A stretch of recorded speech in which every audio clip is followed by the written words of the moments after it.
What's up? Iron sharpening iron universe. What's going on? This is the We Be Jammin live with your new host, PharaohKeys. I'm gonna just give you a little background on me. I am the son of Big Jack, and I thank him for letting me have this opportunity to be able to do this. Now, I'm not gonna be before you long because I want to bring up my guest, my good friend, Mr. Aristotle Jones. He's from West Virginia.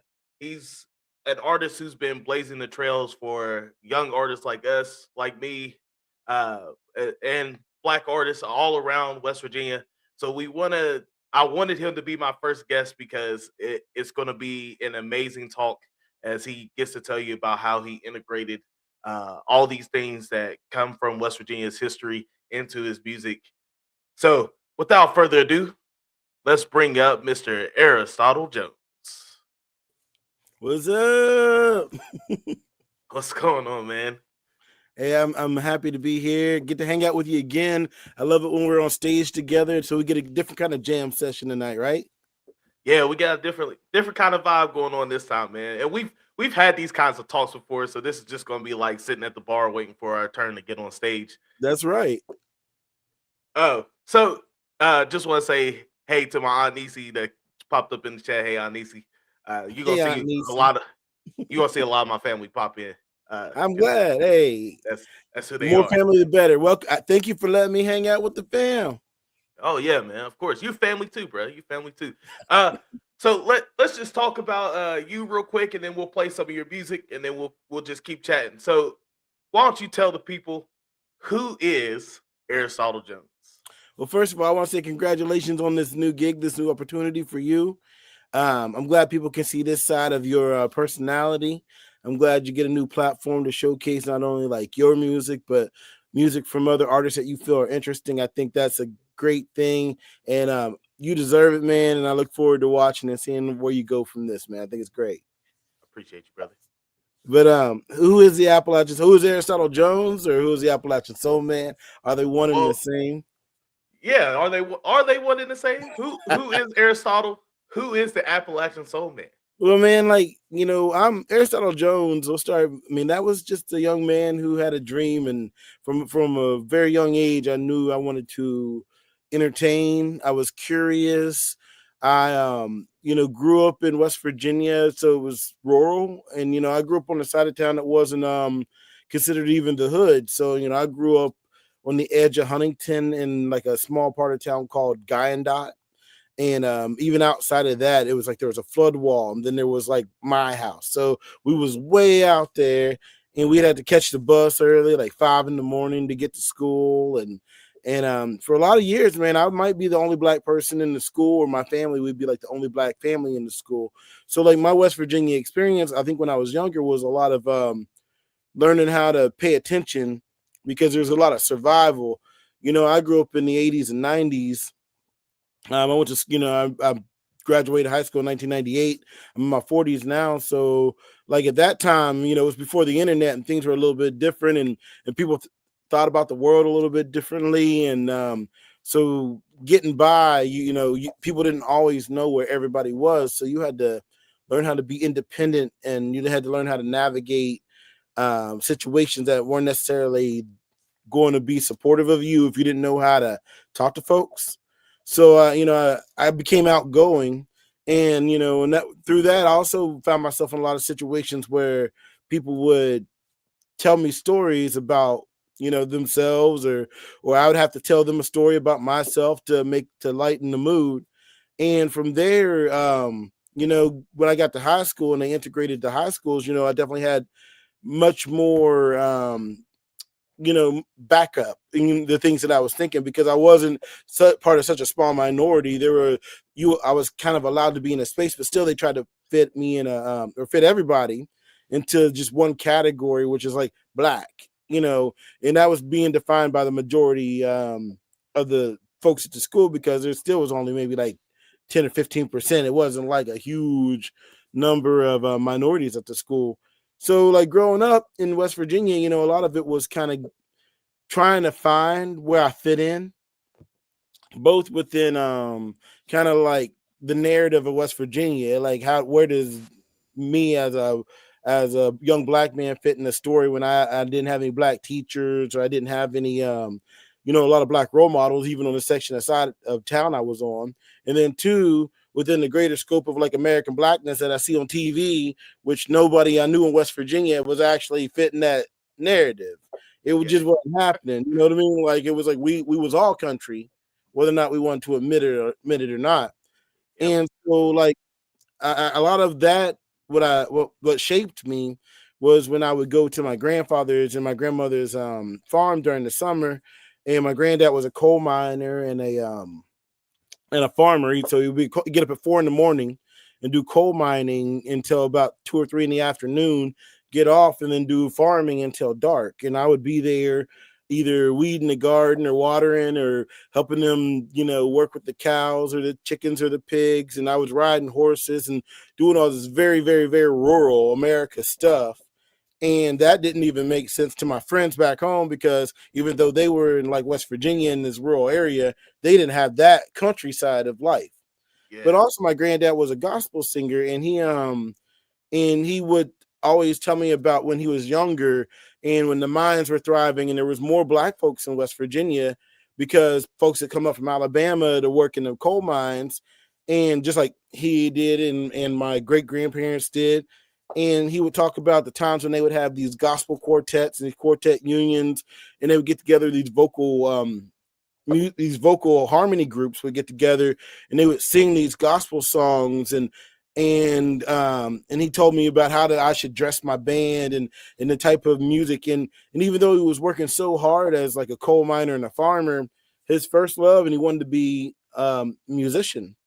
And so like I would watch him and kind of understand what it meant to be like a dutiful man within the context of also having a passion. But he chose to raise his family, not to pursue music, even though he had musical opportunities. He always said he when he was young, he wished that he prayed that he would have a house big enough that he could bring his whole family together in, because they were split up when he was younger. So his passions led him to provide in that manner. Where like myself, as I got older and discovered that I kind of had that same music bug, mine really spoke to the creation part of it, and making sure like that the things and experiences that I was going through had an outlet. That's how I started to feel connected to like the environment and the people around me. Now, searching for a scene to have an outlet for music in West Virginia is my first band. When I came out, I had an 8-piece funk band, and I was playing music that was kind of like I was looking at Tito Jackson and Johnny Guitar Watson and Frankie Beverly and Mays and Yeah. Yeah. Earth, Wind and Fire and Parliament, and I had my parents' record collection, and it was on vinyl before people started actually digging through vinyl. I just found it, and I found a turntable, and I started listening to all this music, and all of a sudden I saw a lot of black bands, and I was listening to the music of a lot of black bands, which ultimately I was hearing the music from them and samples and the music and the contemporary music that was coming out. And but then I heard the whole songs, and I had a acoustic guitar that I kind of learned how to play some music on, real kind of rough. And then I got my first electric guitar, which was like a Epiphone Les Paul model that somebody gave me for like $75. And I started getting into that kick, and then learning the funk guitar riffs.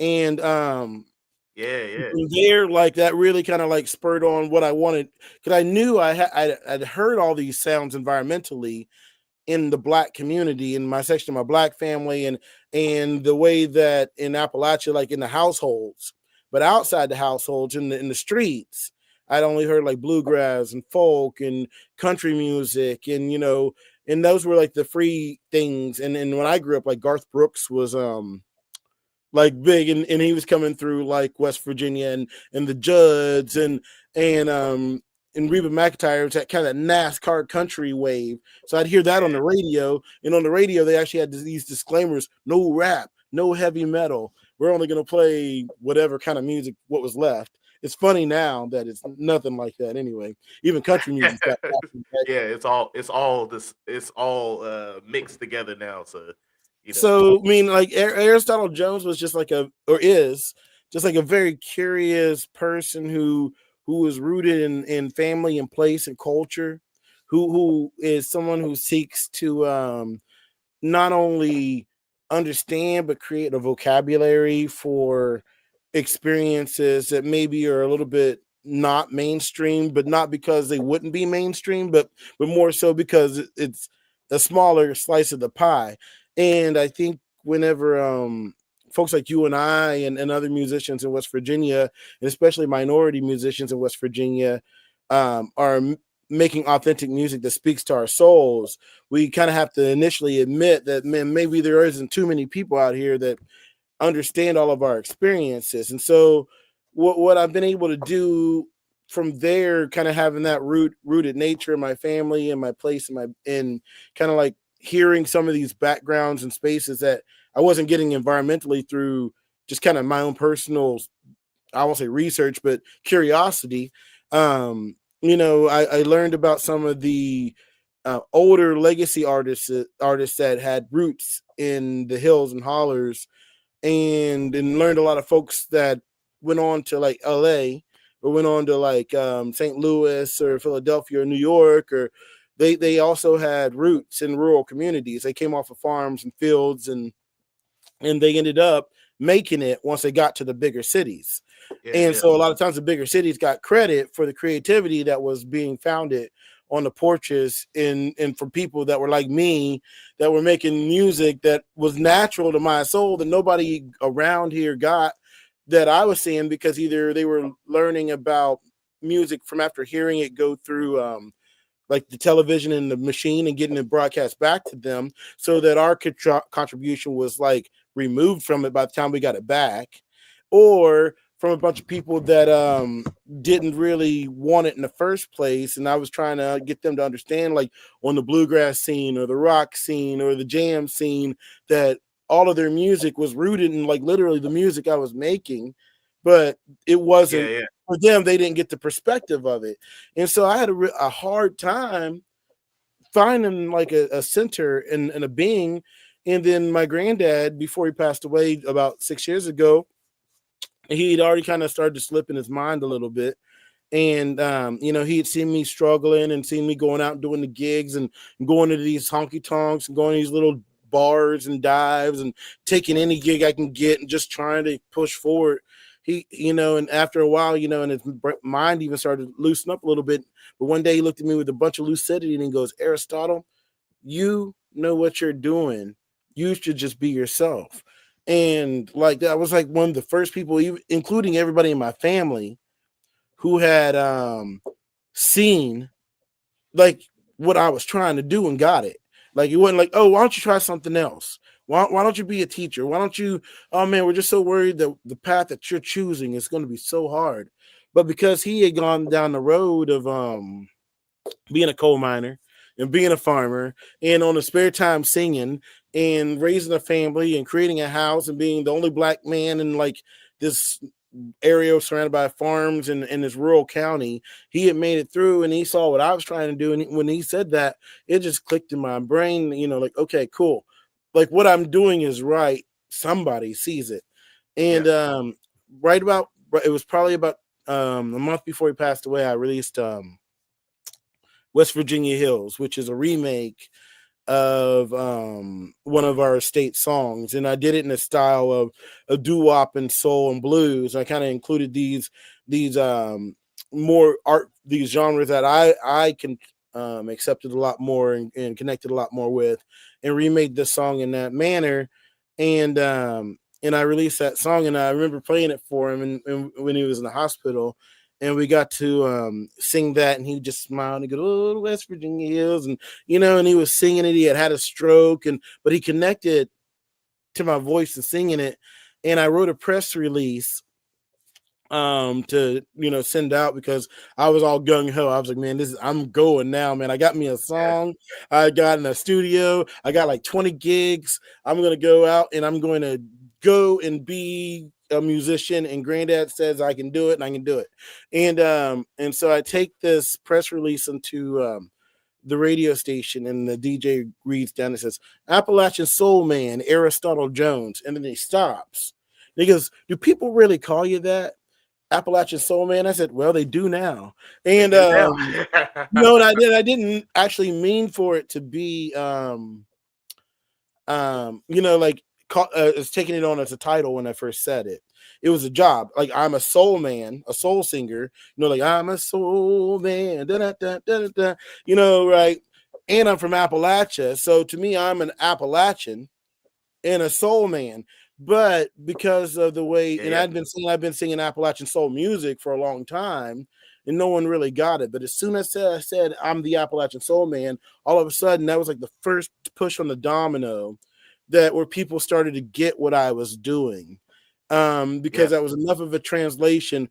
And so then, unfortunately, my grandfather passed away. I turned 40, and I went down to Atlanta. I'm a big Atlanta Falcons fan, so I go down to watch a game for my birthday. And the day after I turned 40, I get the phone call that my grandfather had passed away, and he had been sick. So I understood that was part of the thing. It could have happened any time. And so, that was kind of a heavy thing. But I also knew they say, your ancestors are with you, and you get a gust of wind behind your sails. And he had been so motivated, a motivating factor. And we had been so close because we had lived together for about 3 years, where I had a chance to be a caretaker, and he got a chance to be a mentor, and share some of the stuff he had learned about music and about life with me. Once he passed away, I understood, and was able to move forward. But then I had all these shows that were booked, and I was ready to pretty much pull up roots and like leave everything behind. I was gonna quit my job and go. And on March 19th, about the second day of my tour, that's when the pandemic, or March 14th, whatever. Oh, 14 days to stop the spread meant all of my gigs were canceled. Yeah. And which was one of the biggest unforeseen blessings that that has ever happened in my life. It was one of those things where I would probably be out there still trying to get the engine going if that if that wouldn't have happened, because then I had a year of I would equate it to like boot camp. I was so mentally fixed already after I got over the devastation of not having it. I said, well, what do you do? I said, well, man, you get ready for when it opens up, and it's going to be a land grab.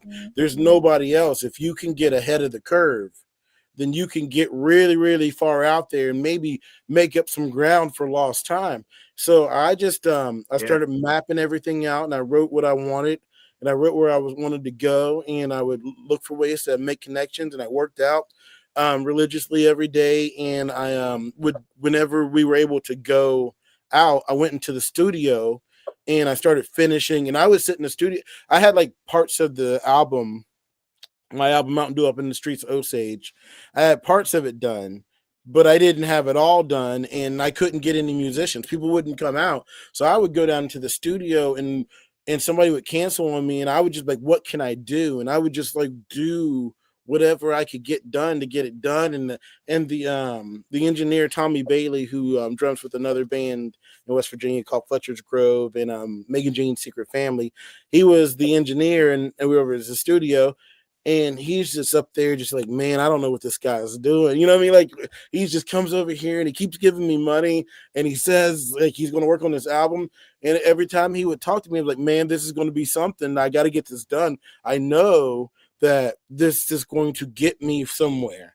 And eventually I got towards the end of it, and I was able to get the material done, and I put it out. And since I was here in this place called well, actually, that I put out an album called Appalachian Soul Man, which was going to come out the year before. So I put that out, and then I had, while I was finishing up my Mountain Dew Up in the Streets of Osage. But what had happened was, because I had spent so much time in Osage, West Virginia, which is a town that where my grandfather met my grandmother, where my dad and mom lived when I was a tiny little baby, where my great grandparents met, and where like I just had so much family history in like this maybe 2 square mile um tract of land, and there was nobody around during the pandemic to interrupt. It was just me and the birds and a couple older folks that still living around that we would check in on each other from time to time. I just was able to write songs in a manner that were where my imagination was free, and I chose to write the songs that told the story of my family's history. However, not directly, but more so in the styles of music that would have been in the air during different decades when things happened. And so I really thought about what was going on and are these interpersonal relationships. And I write love songs kind of on the base, on the surface, but I write about people, place, and purpose. So it's kind of like I write about your connection of love could be through like your connection romantically or through your family. Your love could be for like a place and like a community. It could be connected between you and your higher power, and ultimately it gets reflected down to the love between you and yourself, which then creates like a pyramid. And so I was writing these songs from that perspective, and going through the mourning process of losing my grandfather, and being absolutely alone during a pandemic and wanting my music career to take off and figure that out. And I poured all of this energy into these songs and going to the studio that once I was able to release that second album, Mountain Dew Up in the Streets Osage, the following year after things were open, that's when things like getting nationally recognized for the National Association of Black Storytellers comes about, and getting the experience grant for doing a storyteller show to trace my family lineage from southwestern Virginia all the way up through the coal fields up into northeastern Ohio, as they've went from coal miners to working in the industrial factories. Yeah. And now even leads to like moments like just recently where I was just won my second national award through the United States Artist Fellowship, where this is allowing me to basically at this point, as a somebody at 46 years old who has been trying to make music for over 20 years, now to get recognized on a national level for simply just telling my family's story and making music about my family and being black in West Virginia, and talking about soul music and rock and roll music, and how the music of the coal miners and the music of like the folks that traveled through our region has influenced American music throughout the 20th century. All of a sudden, now instead of like me looking for a place um within West Virginia. Now I'm out here on like saying is like not what you think. It's like amazing stuff, and like I am kind of like a face of the state in a way where I never would have ever anticipated like anybody being thinking about West Virginia and soul music, or Appalachian soul music, or the cultural creative pioneers, other than like maybe the so quote unquote hillbillies and hicks from the sticks. Now we can stand up and celebrate the folks and the pioneers that um that just maybe nobody ever knew about. And so it's kind of a wide open space. But the music I get to make, I try to make music that gives folks that lived experience of like juke joints and that southern soul music and that mountain soul music that was a bit blended because of the nature of the people. So the Appalachian Soul Man is somebody who Aristotle, while Aristotle Jones has all that curiosity, the Appalachian Soul Man is more of the personification of in the continuing legacy of all that history and all of that those musicians and creative contributors.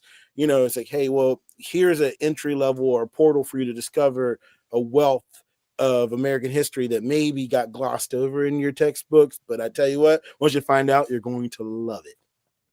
And that's so true, and that's such a great intro of yourself, man. A great story of you because I just uh, jabbered on, man. but you definitely carry on a legacy that most people don't know that West Virginia has. Especially in soul music, soul, funk, rock and roll stuff. Like Yeah, West Virginia used to be and it still is in a it way, is. but it used to be a hub where uh and there's quotes out there that say it. If you can play in West Virginia and you do well, you can play anywhere, and that's something that we carry along as we play uh, music and stuff. Now, there was a couple questions that came up, and you answered one, which was where you're from. Uh, Mhm. but once you give them a little geographical lesson on where Osage actually is. Oh yeah. So if you go to Pittsburgh, Pennsylvania, and you go along the Monongahela River south, so that's actually upstream from Pittsburgh. Um, you end up right at the tip of Morgantown, West Virginia. So there's like the Mason Dixon line, and then you cross the river, and then like that's where Osage is. So it's like the last exit in West Virginia before you cross over into Pennsylvania. And that would be there's like kind of like a tri-state area. So there's Maryland, which is about an hour to the east. Pennsylvania, like Pittsburgh, is probably about an hour north. And then if you go about 2 hours to the west, or 2.5 hours, you're going to end up in Columbus, so right around that area. And so it's about 3 hours. DC is about 3 hours away from here too. So we tour with my band in about a 3 to 4 hour radius. So that's kind of like where we go. We'll go up to Erie, Pennsylvania, to Cleveland, Ohio. Those are both about 3 hours away. Harrisburg, Pennsylvania is about 3 hours away. Huntington, West Virginia is about 3 hours to the south. And then so we try to stay busy in that radius there. That's what's up. Uh, Now the other question was, where can we hear your music? And we're gonna play Yeah. couple songs from Aristotle, but where if people want to go find you right now, where can they hear you at? Well, of course, we're on all the streaming platforms like Spotify and Apple Music.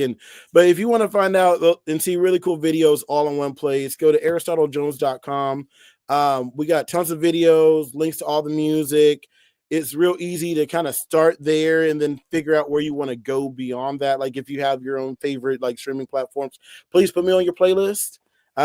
If you like a song, I write what's really cool about like my music, like I have some fun songs that are just like bops and ditties that you can just jam out to, but also I like to tell stories. So I have a couple storyteller collection songs that are about different towns that have either asked me to write songs about them or places I just found are really interesting, and I wanted to kind of capture a story. So if you like slower stuff and that you can listen to and like hear a message, or if you like more upbeat stuff, there's something for everybody. Yeah, and that is very true. And I've had the pleasure of both listening to you play and playing in your band, and there's a piece for everybody. And someone in the crowd is going to find something they can hang on to and be like, man, I really like this guy. I like So to write songs. I think I've always liked to write songs. When I was younger, I used to listen to Boys to Men and Silk and Shy and Jodeci, and I loved the layered stacked vocals and the harmonies, and how you would get to the end of the song, you just have vocals swirling everywhere, and then it'd be really tight. But man, a lot of that too was just doo-wop and R&B and soul music just packaged into modern, like with a little bit of tempo. And so now I try to bring that too. And once I kind of discovered how you could do that with live instruments, that's where a lot of my music kind of gets rooted at. It's still R&B, rhythm and blues, but sometimes I might add a little bit of that rock edge. Sometimes I might add a little bit of that soul edge, but I also like to add in that country and that folk, just so that you can see the authenticity of where I come from. So I hope everybody enjoys what they hear. yeah, and I'm sure they will. Let's go ahead and play something real quick.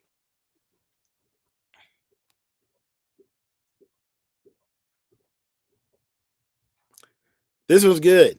This one's got some go-go in it.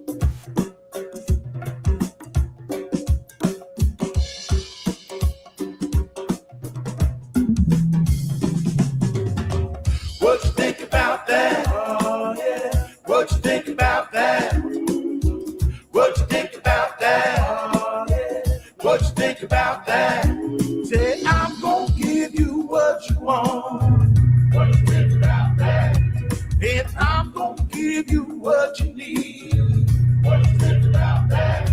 No, you won't have to ask for nothing. What you think about that? Say satisfaction guaranteed. What you think about that? What you think about that? it's good. What you think about that? Oh, yeah. What you think about that? What you think about that? Oh, yeah. What you think about that? What you think about that? Oh, yeah. What you think about that? So I think we should get our groove on. If you are down to bust a move, cause I think that I know the two-step. And you look like you know it too. What you think about that? What you think about that? Yeah, I know it's good. What you think about that? Oh, yeah. What you think about that? Say, hey, now get down. How's that sound? Say, hey, now get down. How's that sound? Say, hey, now get down. How's that sound? Say, hey, now get down. How's that sound? What you think about that? Well, I know it's good. What you think about that? Oh, yeah. What you think about that? What you think about that? Well, I know it's good. What you think about that? Oh, yeah. What you think about that?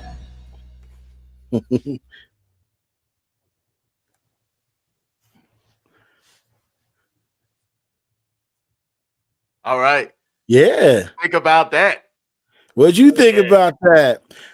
That was a Hey, fun man, one, man. I really I had a good time coming up with the concept for that. Believe it or not, I went off and I'd done a showcase. A talent showcase, like trying to get gigs, and it's kind of like a meat market where you show up and everybody's performing, and then they're like, "Oh, do I like you?" You know what I mean? I don't know. And I got up there and I had my show together, but what I realized when I saw everybody else playing, they were just a bunch of cover bands playing songs that everybody else knew and liked, and nothing Yep. wrong with that. But I had come up there with this original material, doing Appalachian soul, trying to ready to sell my shtick, and and once I left, I looked around and I said, "Man, this is just not the place for me at all." So I come home, and that was up in Albany, New York. So I come home, and we didn't book any gigs, and I was bummed out for a second. I thought to myself, man, I can give them exactly what they want. They want some bump. And I was like, well, screw that. I'm going to make something even cooler. And I was like, what you think about that? And as soon as that lick came in my head, I knew I had a song, and I wrote the whole song out in my head. And I was like, oh, man, now I got to go record this.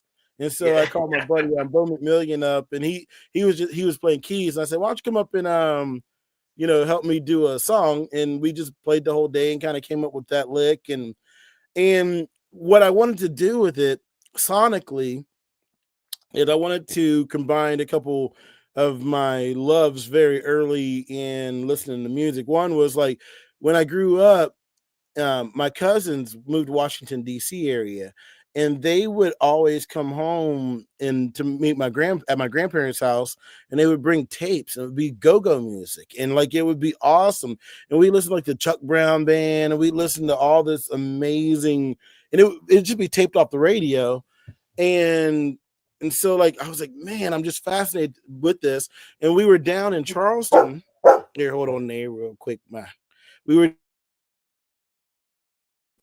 were down in Charleston for a event, and we got to open up for the Chuck Brown band this last year. And so what happened was I came back and I was so inspired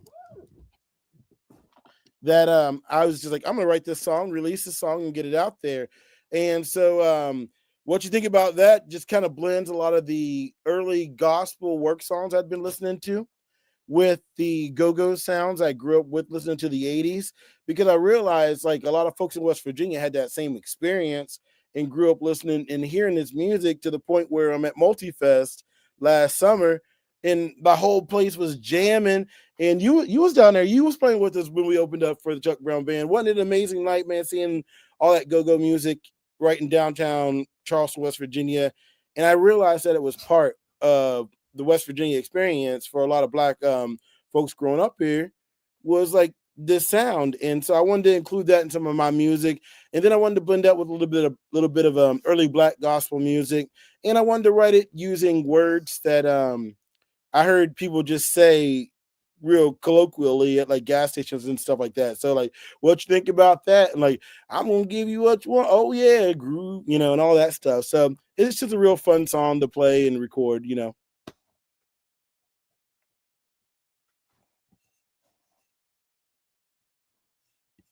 Somehow we had some technical difficulties. I don't know where Pharaoh Oh Keys, no. so, but he's still going to pop in. So we're listening to the story. So being from and for everybody, hello everybody. This is Big Jack Story Time.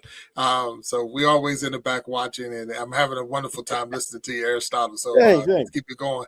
And even with the your puppy there, so we some of even the question said, well, you got to show the fur baby. So oh yeah, he's down here. Like, oh, he loves it. When I get excited, he's always chiming in. So I'll show you a picture of him here in a bit once he calms down a little bit. There's nothing wrong with that. There's nothing wrong with that. So I know you mentioned several times, and I appreciate you telling us about the history of West Virginia. And now you're throwing go-go in there, coming from the DMV, Washington D.C. area.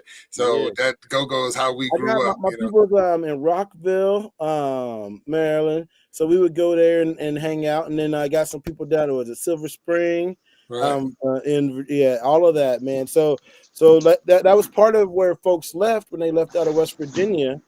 The next generation, they would either go to like Ohio into like Dayton in that area, or they ended up in DC. And so I got family kind of spread all over this region of the Mid-Atlantic.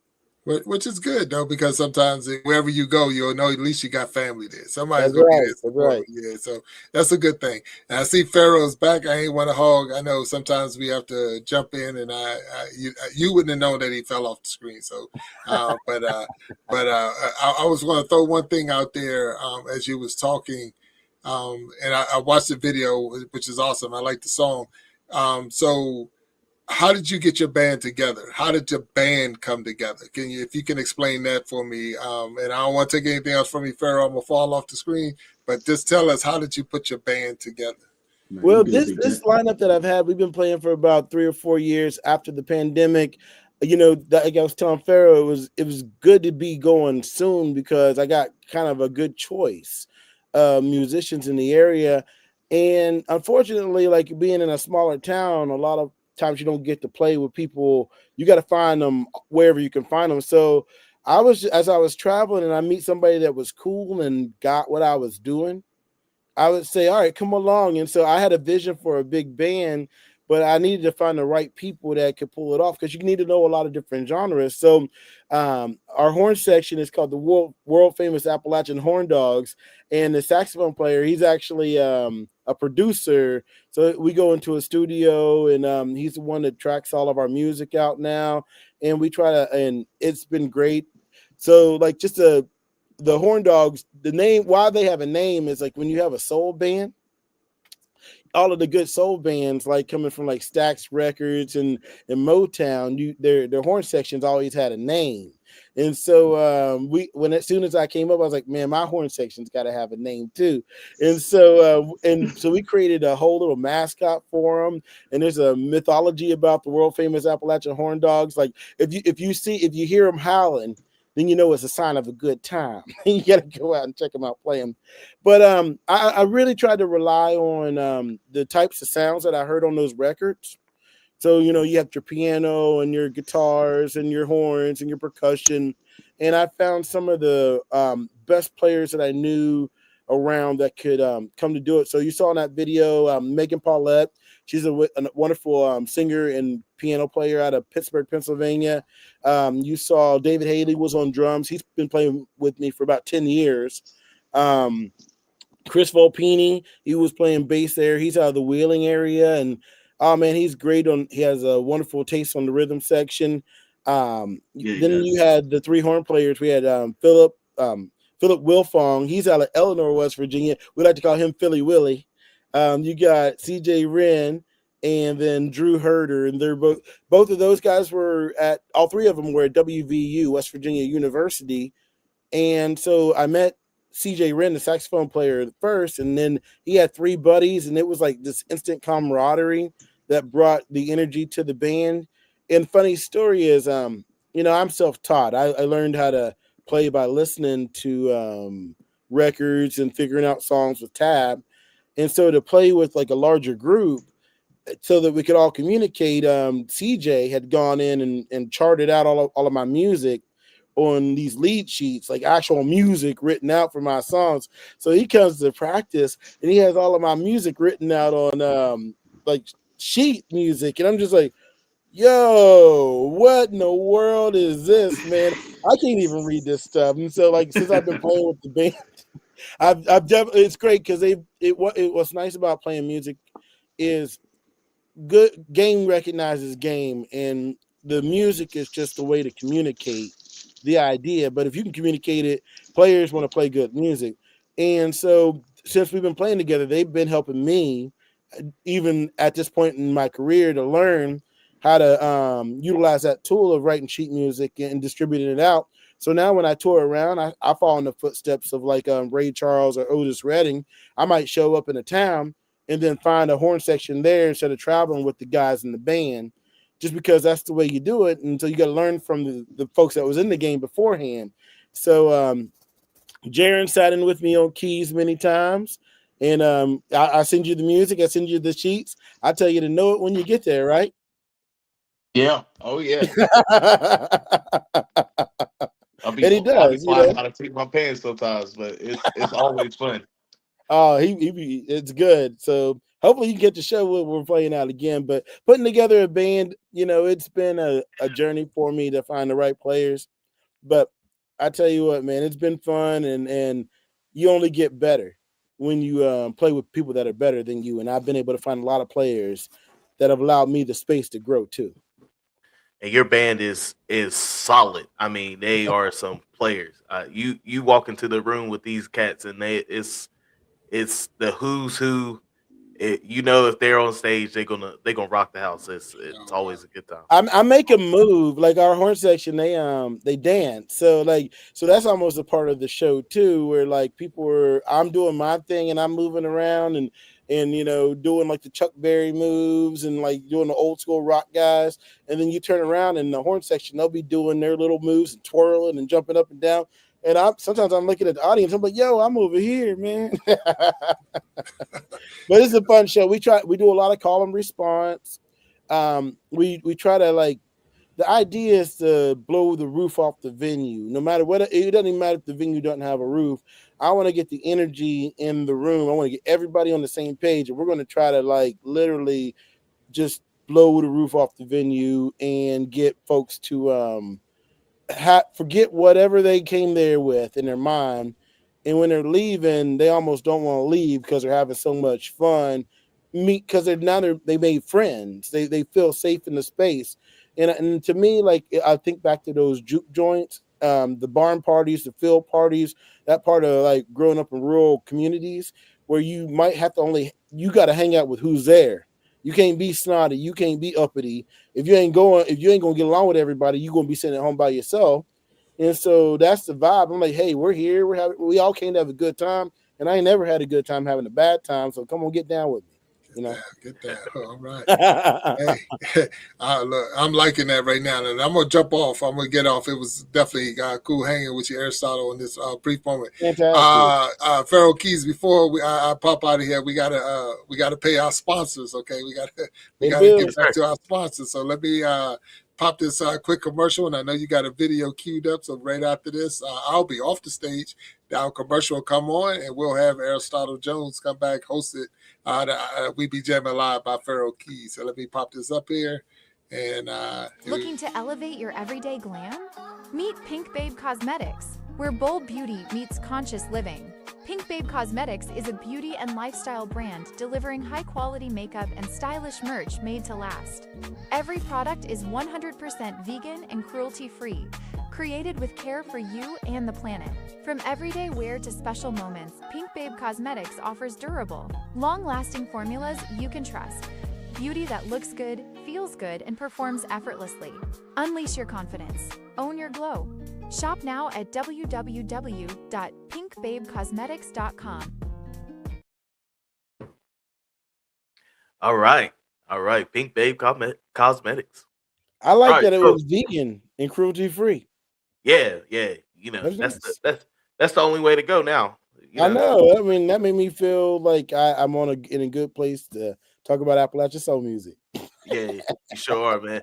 Uh, so I wanted to go and play a couple more songs, but I found one uh from, I think it says 2019, but it is West Virginia Hills, which it's the state song. Am I right? Yeah, it's one of our West Virginia state songs.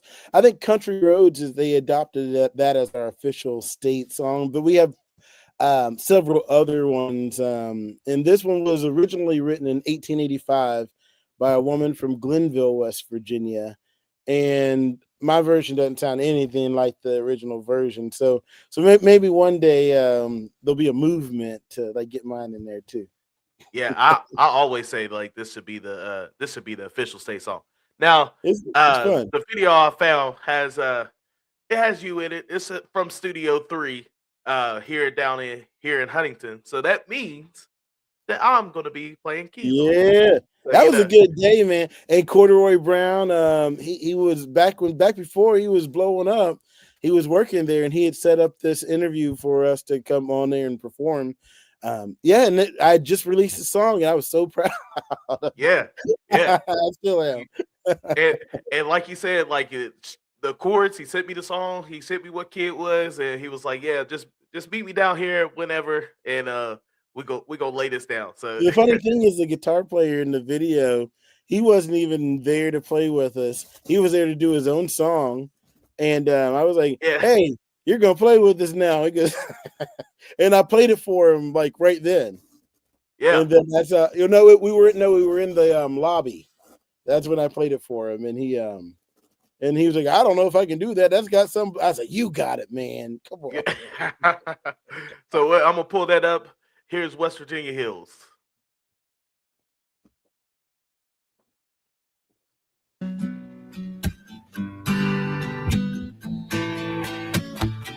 So I was born in West Virginia, down by Huntington Way.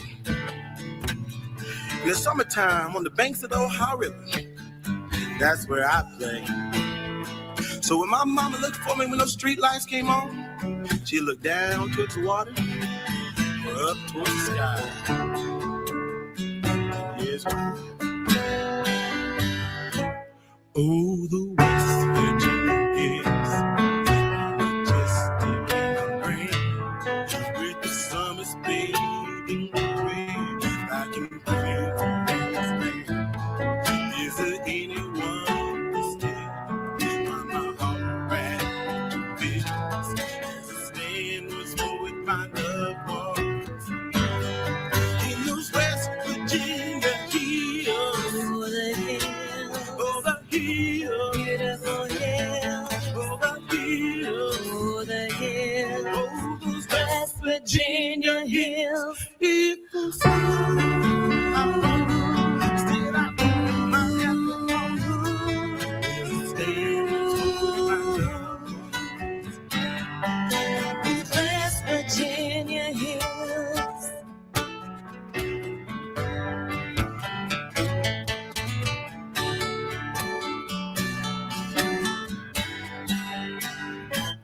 Oh, the West Virginia hills, how my childhood days passed, and I made lots of memories that my whole lifetime will last.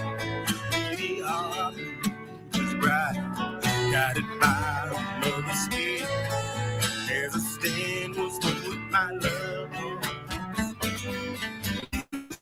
Virginia hills, over the hills, over the hills, beautiful hills, over the hills, over the hills, oh, those West Virginia hills.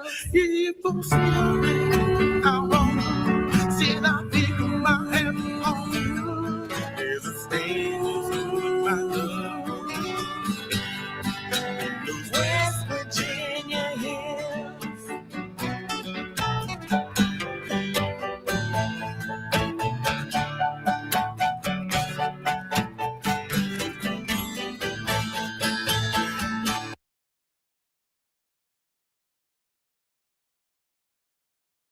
Yeah, that's the West Virginia Hills. Like I said, that should be our state song. Oh man, that was fun. Got to give a shout out to my one of my good friends, Tammy Carter. She was doing the backup singing there too. That was a lot of fun. And honestly, like now, looking back on how, man, dude, you remember that old keyboard? Yeah, You've upgraded your gear. yeah, but it's a little bit lighter now. Yeah, a little Yeah. bit lighter. Oh man, I tell you what, like that was a great time. And now since then, West Virginia Hills is really taking on a life of its own. I do a radio show. I work for my day job is at West Virginia Radio Corporation, or WVRC Media, and so I started off as just being the creative director. So I would write commercials and then produce commercials. The thing that everybody just loves to listen to in the radio is all the commercials. So I was the guy that made all the stuff that people absolutely hated, and I tried to do my best to making it. My goal was like I just wanted to make commercials that people didn't hate, that they would at least tolerate, and so I started there. But since then, I've been able to get my own radio show where I interview regional recording artists and West Virginia recording artists or folks that tour through the area. And we get to have a conversation about what it means to be creative in the 21st century. And if you're from Appalachia, like what does it mean to try to bloom here where you grow? And since then, that was also another reason why my music was able to take off, because I was having a weekly conversation with a different recording artist about what it think I did to get ideas on things I could try, because people would just tell me what they were doing. I would be like, hey, so this thing that you're doing that I think is interesting, what exactly are you doing? And they would tell me on the interview their whole plan. And so I could either try that or not try that.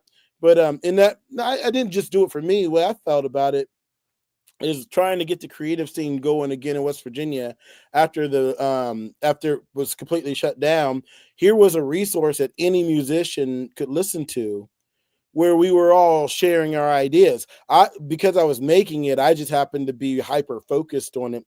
So I got to talk to folks like Charles Wesley Godwin, whose career skyrocketed in the country music scene, about the importance of hiring the right team. I got to Yeah, talk to like Kathy Mattea, who hosts Mountain Stage, about her early days and being her early days and trying to get the word out there in ways that she was trying to be seen. I got to talk to my neighbor Al Anderson, who maybe you guys don't know, but he recorded with Billy Ward and the Dominoes back in the '60s and went out to California. Was on hit records with them, and I got to talk to him about being in Washington, D.C. on the mall when Martin Luther King gave his I Had a Dream speech, and then what it was like being a performer on stage the day they found out Martin Luther King died, and hearing his background. And I got to talk to so many either up and coming artists or artists that had some success, but we were all kind of in that same boat of trying to get things going. And so along with growing my music career, and I've been interviewing artists for the last 5 years, and managers and authors and promoters, and trying to study what it takes and what everybody's putting into the music. So that's called Sounds Good to Me. And one of the coolest things about that whole process was getting pitching the show, because I'd tried to get a show. I'd worked at this radio station for like 5 or 6 years, and I tried to get a show going, and they were just like, "Well, we don't know," blah blah blah blah, and blowing me off. And so finally, I had made a show, and this was towards the end of like before music was open again, and I made a pilot for a show, and I was like, "Well, screw this! I'm going to give this thing a name that they just can't turn down." And what's the name that you can't turn down? When you say something sounds good to me, it's hard to say no. So I pitched them a show, and so I did this, but like that was really fun because, like I say, making it every week is it's some like as my career has grown in other ways, sometimes it becomes like finding time to do it becomes a little bit more challenging, but I always get a lot out of it every time I'm able to sit down and just kind of like this, have a jam session, artist to artist, and listen to what people are going through. And that helped me to understand too what we needed.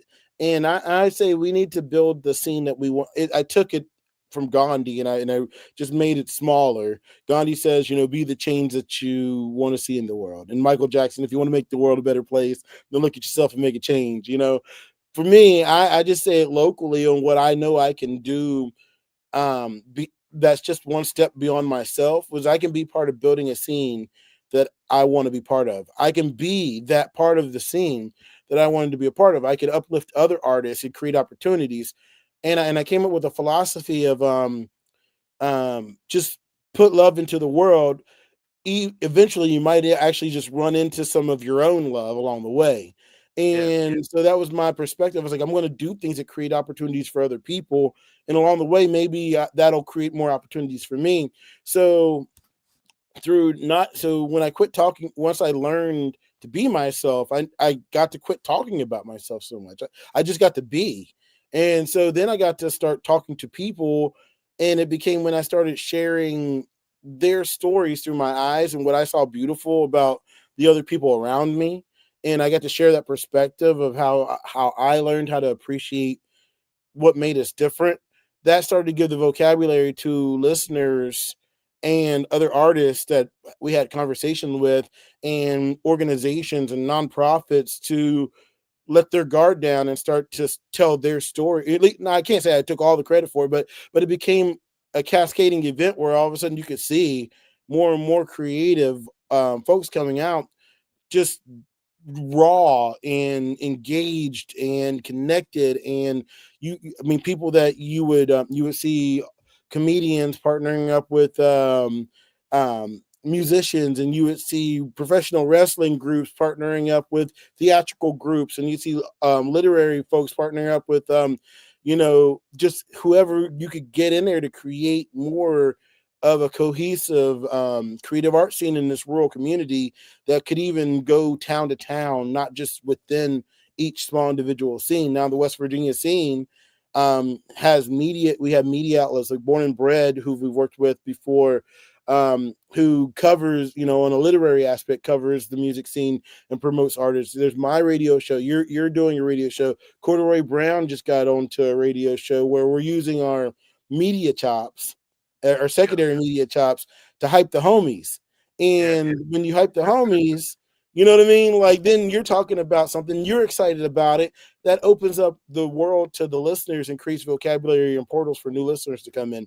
So by creating the scene and being part of the scene that I wanted to be, or creating a scene that I want to be a part of, and helping others to see that route, now we have something that we've never really had in Central Appalachia and West Virginia. Even though it's still rural, we have platforms that we can get beyond just word of mouth. And so my radio show is just a part of it now, versus like when it first came out. My whole reasoning about it, I go to the management and the radio station and go, look, I'm a musician, I need shows. This is the only place I know that has shows. I, Hey, hey, I need a fix, man. sometimes it's gotta be like it. There's a question in the chat that they ask: have you ever played a show with the heavy hitters? Uh, Yes. that's Long answer, that's yes. I can that's tell you how about we. my favorite show with the heavy hitters. How about Oh that? yeah, that's a great one. That's a great one. All right, my favorite show with the heavy hitters, that we just did, kind of like really wild, was at the Foundry Theater. You Yeah, guys have set up a show, a Black History Month show, and we came in there, and the sound wasn't great, like the space wasn't great, but the fact that it was shortly, I mean, honestly, it was like the only Black History Month concert that was kind of going on in Huntington, and you guys had organized it and brought us out, and then we were playing in the city hall of Huntington, West Virginia, which where I grew up. So all of a sudden, I'm playing a show in the city of my hometown, and that was when it started to connect with me, that we have the ability to do things beyond. Here we are with this show. Nobody else was putting on Black program. At that time, it was like such a small thing to them, because I'm sure you just rented it out and said, let's do it. but it was Yeah, like yeah, it was a show where Lady D, who is West Virginia's first lady of soul, she had come or sent her videographer there to ask me some questions, and then she took that video from that concert, and then she put it in her documentary series, Those Who Came Before, which then a lot of folks from Mid Atlantic Arts, because that's who gave her the grant. A lot of folks, while she went around and touring with that, she was out telling people about me, hyping the homie through her movie. So people yeah, were discovering about me that never seen me. Then Mid Atlantic Arts finds out about me, and then they start. That's how I end up getting the Black Appalachian Storyteller Fellowship, is through applying through them. Which so that show that you guys put on, and we got to perform, and you played with us, and it was fun. That was like a cascading event. That was like a canon event for me, um, in my life that helped to lead me to here. Like, because if all that stuff wouldn't have happened, and like looking back, like I say, I just remembered the way I felt. I had written that in my grant when I wrote up about um when I wrote about to try to get the grant, and I wrote about why and why things mean to me. I use that moment of like that how I felt whelmed standing on that stage in my town city hall, playing Appalachian soul music as the Appalachian soul man, and that was kind of like the initial feeling of being accepted. So that was my favorite show with the heavy hitters. So man, that's how much you've impacted my life. In addition to playing with me and being a good friend, and I always try to help them. I try, and then there was another one where we played in Huntington at the was it Black Sheep Burrito back there in the back, and my yeah, granddad yeah. got to go to that one, and that was really awesome because he was there. That was probably one. That was the one show where he got to see like the band play, and he got to see the heavy hitters. He goes, "Oh, those guys, man, I like those guys too." I gotta tell you a funny story about your dad, man. Cause he's still out here in Huntington. Yep. So when I first came to Marshall, I had a little issue with like time management, and he was working in the bursar's office, Yep. right? So I'm going to the bursar's office. I'm supposed to do something to get my schedule fixed or changed around or something like that, and there's only one window left, and there's there's this guy that's sitting in the window, and then there's this girl that's in front of me, and then I'm behind her. And she goes up and talks to this guy, and then she turns around and she's in tears. And I'm like, oh man, please don't let me get to that guy. I don't know what has happened. Please don't let me get over there. So he's the only person left. I walk over there. He's like, all right, you got this, you got this, you got this, you got this, you got this. Hmm. Finally, I get to see somebody actually come up to my window and not waste my time. And I like, so I'm rolling.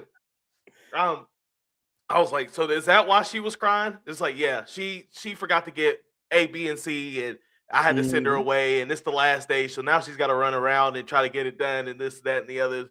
And he really taught me a lesson at that moment to always come correct. Yeah. And don't waste nobody's time. And then years later, I find out that that's your dad. I was like, man, Hey, the bursar's office is rough too because that's where all the payments come through. So you can't take classes if you don't get that settled. yeah, if you He don't knew get it that too. settled, He would really try, like, and that's what I love about my mom and dad and growing up in West Virginia. That aspect of being Appalachian and helping folks and building community and learning how to like get things done. And he always taught me to he's like, man, you don't get a lot of second chances to make impressions on people. So you want to make sure you're giving the best and brightest impression you got when you're ready, go and do it.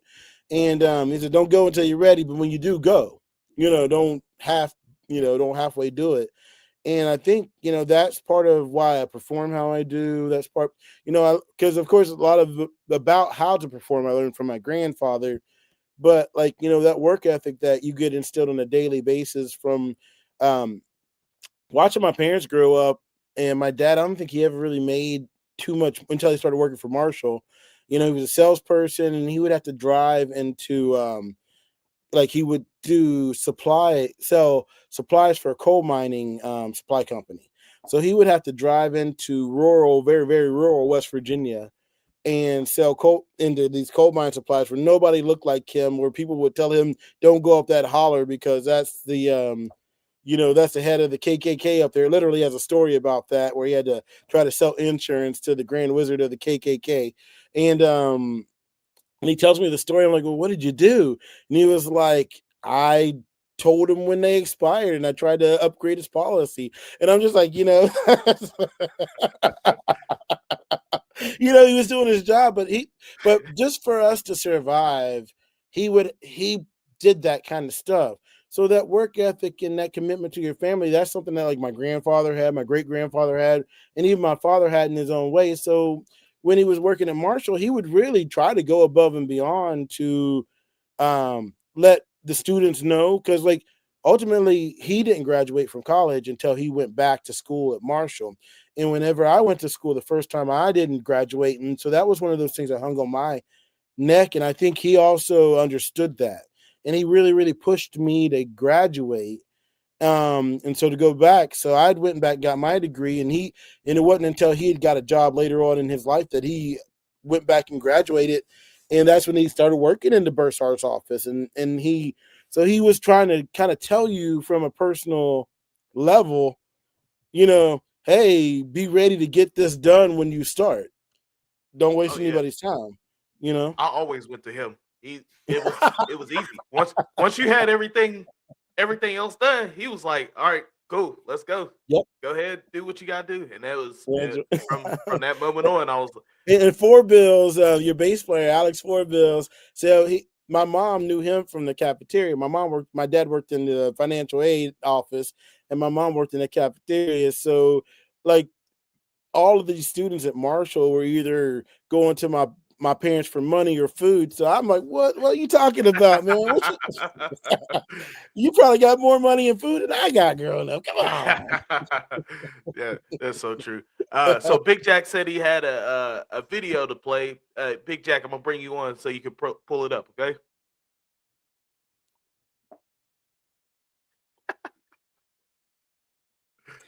You didn't have to bring me on. I was just going to play it. I'm sitting here looking at this, so I'm trying to fascinate. So let me see if I share it and don't mess it up. So give me a second here.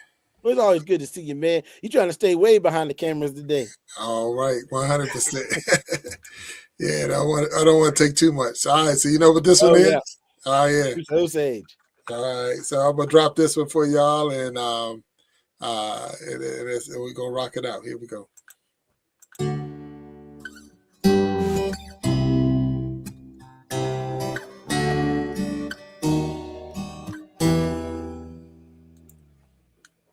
Down at the end of the road in Osage, there is this little shoe repair shop. And if you can find the time to stop in, we'll go out and we'll find time to talk. He'll tell you how he fixed all the souls, worn down as time marched along, and how he loves watching the people dance in his shoes while he's on stage singing his songs. 'Cause you can learn the most by listening to those who have made the most of time. And that's just one of those lessons that most of us learn a little too late at night.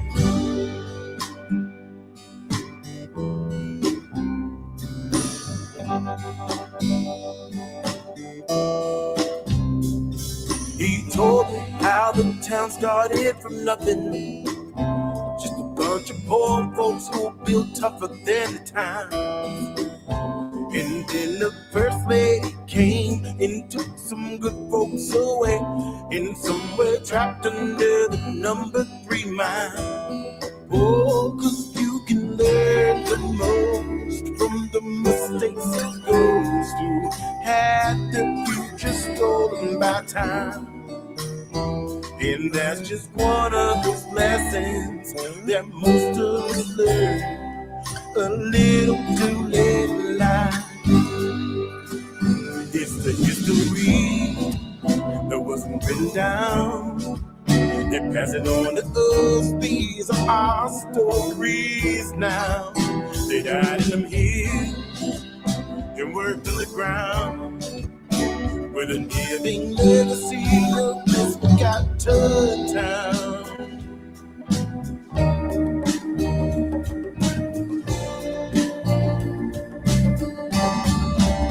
So if you're walking down the streets of Osage, you'll hear out singing at the church next door. He says, I'll fix the souls I can, but I'm just a man. I'll leave the miracles for the Lord. Oh, 'cause you can learn the most by listening to those who have traveled the farthest through time. And that's just one of those lessons that most of us learn a little too late in life. Oh, that's one of those lessons I wish I had learned so much sooner in life.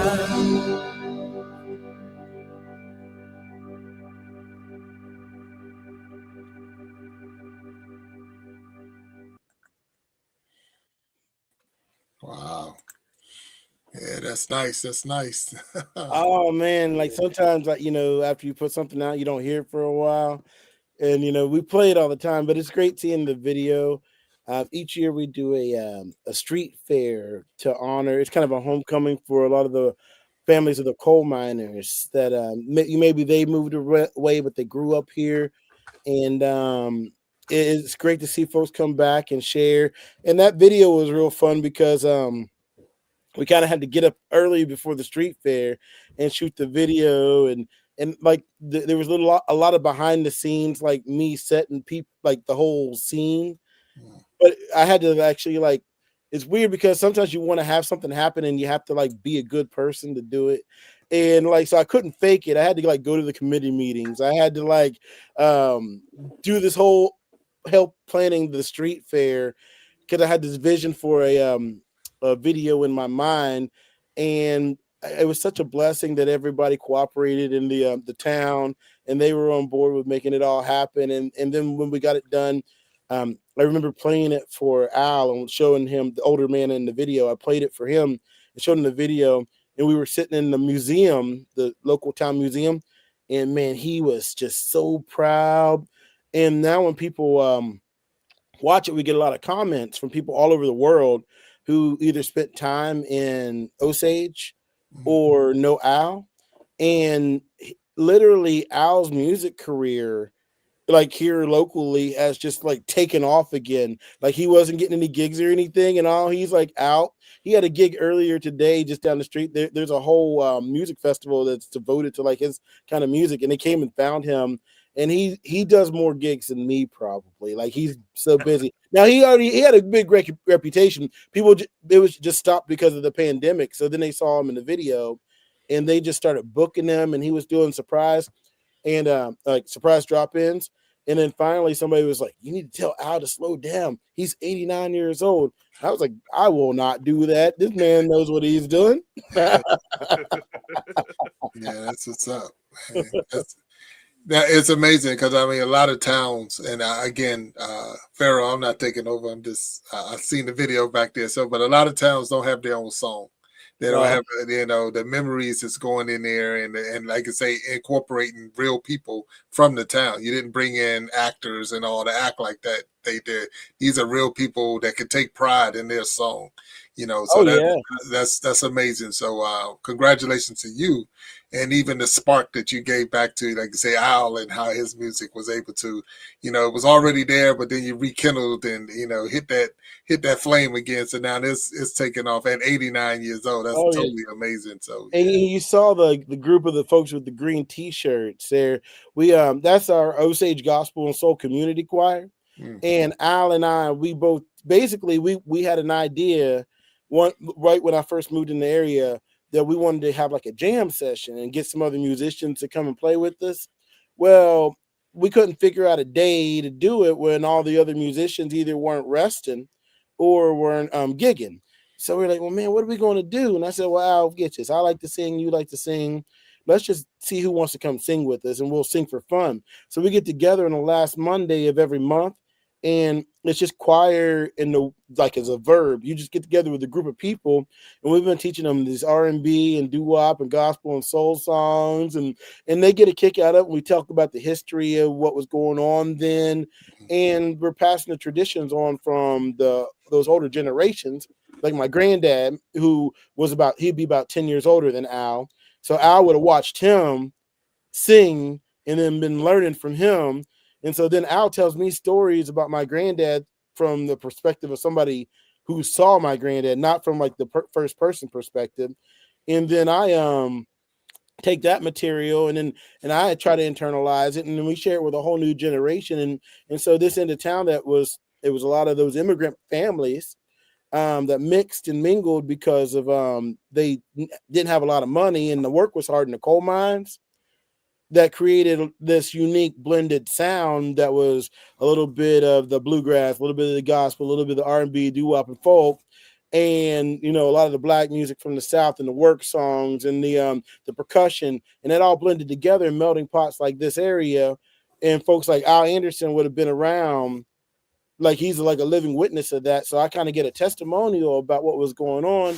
That now, as I move forward and create this music for a future generation, like what I mean, that they can touch that past through the experience of something like Streets of Osage, like the song, or they can live through that by coming out to the choir, or they can come out to a show and experience like that sonic experience of the juke joint. And it's all really just highlighting, like, it was my quest to find a place to fit in Appalachia. But since then, I've discovered, like, down in North Carolina, down in Tennessee, Western North Carolina in the mountains, down in Tennessee, down in Georgia, Eastern Kentucky, Southwestern Virginia, and then the southern coastal of West Virginia, where there was just a lot more of a black migration, where they stopped. Up here in Morgantown, it was kind of, we were getting a lot of folks from Pittsburgh in the northern, so there's a big gap in the coal production. But that same history I was talking about in the lifestyle was very prevalent kind of in that stretch going down in the southern Appalachian Mountains. And so once I learned that, I was like, well, hold on, this is bigger than me. I'm somehow just tapping into something that exists and nobody had words for. And so a lot of those folks are like, yeah, we sing soul too. And so it's not just versions of folk musicians. Black, you don't just have black folk musicians. You have black R&B musicians. You have black soul and funk and rock and hip hop, because being black in Appalachia are not mutually exclusive. You could be both.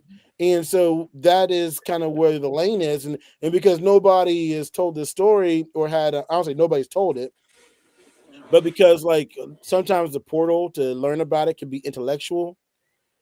A lot of folks haven't felt that lived experience. And what I try to do is create a way to tell my story and feel a place of purpose and home, and fulfill my passions by giving a lot of people a chance to just kind of enjoy themselves within that space. And then you can tell your friends about it, and they can come the next time, and then we can all make it a thing. And that's why I like doing shows with Jared. And there's also, like I say, Lady D, who's West Virginia's first lady of soul.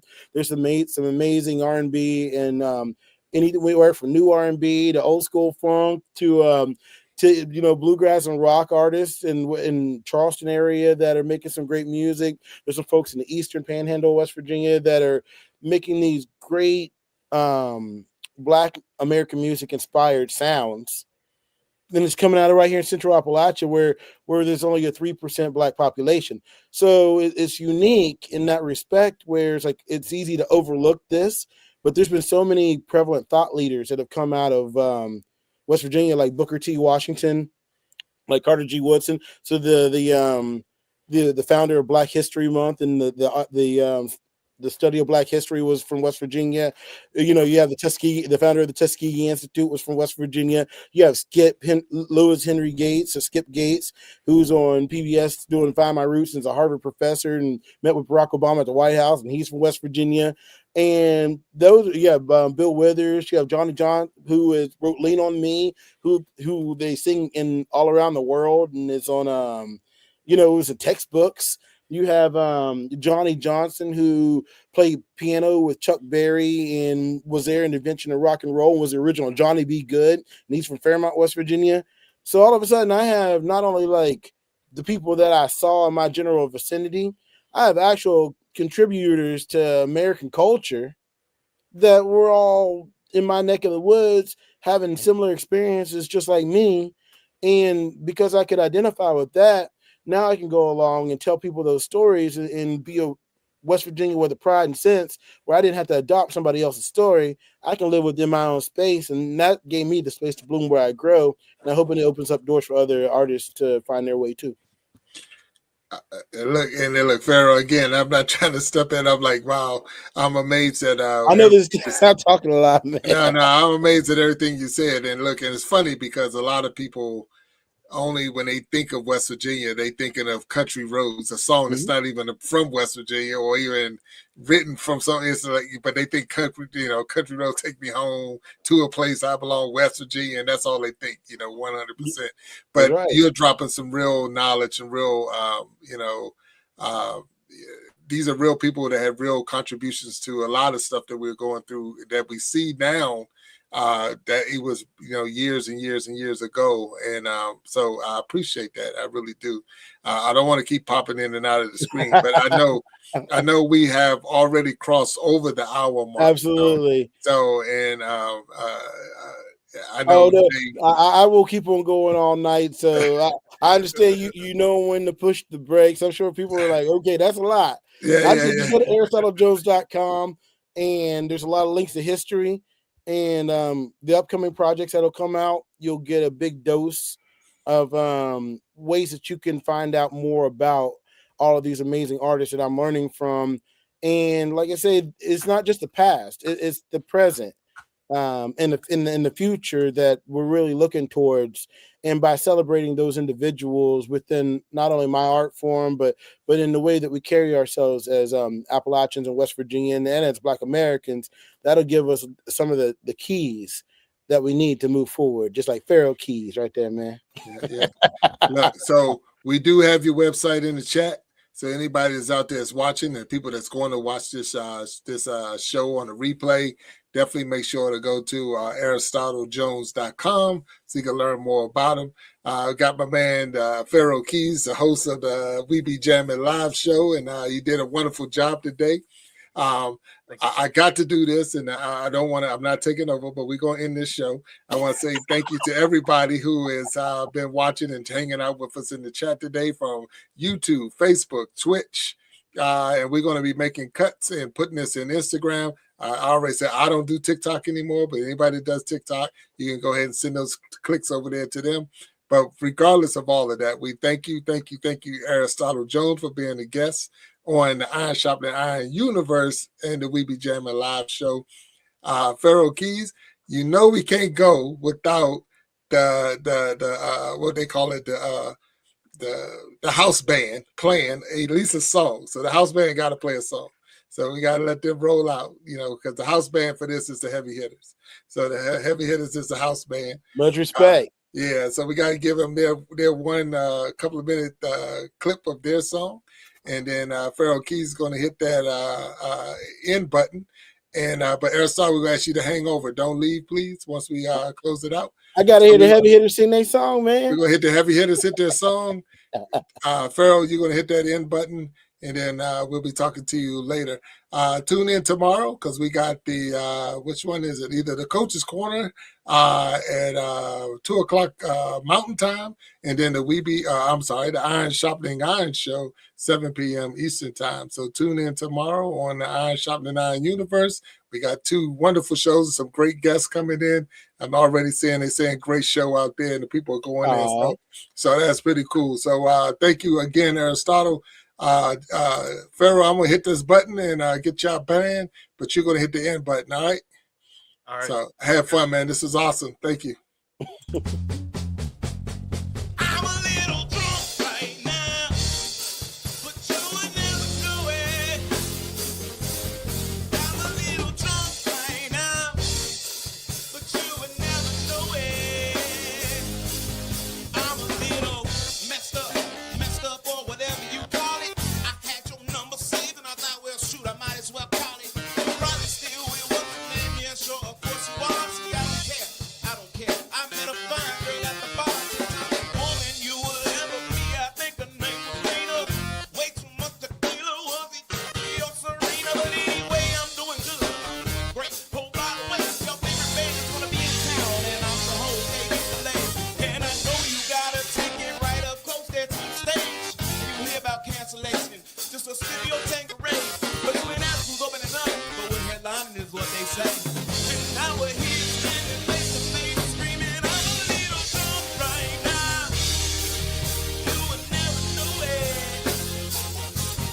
I'm a little drunk right now, but you would never know it. I'm a little drunk right now. You would never know it. I'm a little drunk right now. I'm a little insecure and I hate the bore. You already know it. I'm an undiscovered poet, performer with rockstar motives. Let me tell you something that not many people have ever noticed. But I'm scared of being vulnerable. And I'm scared of commitment, but obviously, yeah, whatever. Who is it? I bet if I called you, you'll be right at my spot in about 5 minutes. And you're going to delete this voicemail, God forbid your man think I'm in it.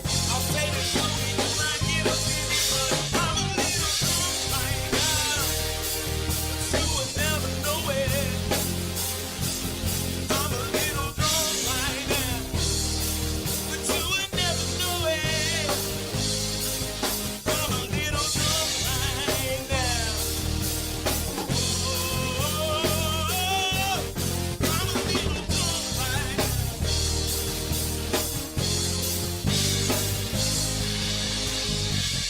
I know you're doing your best to, but I won't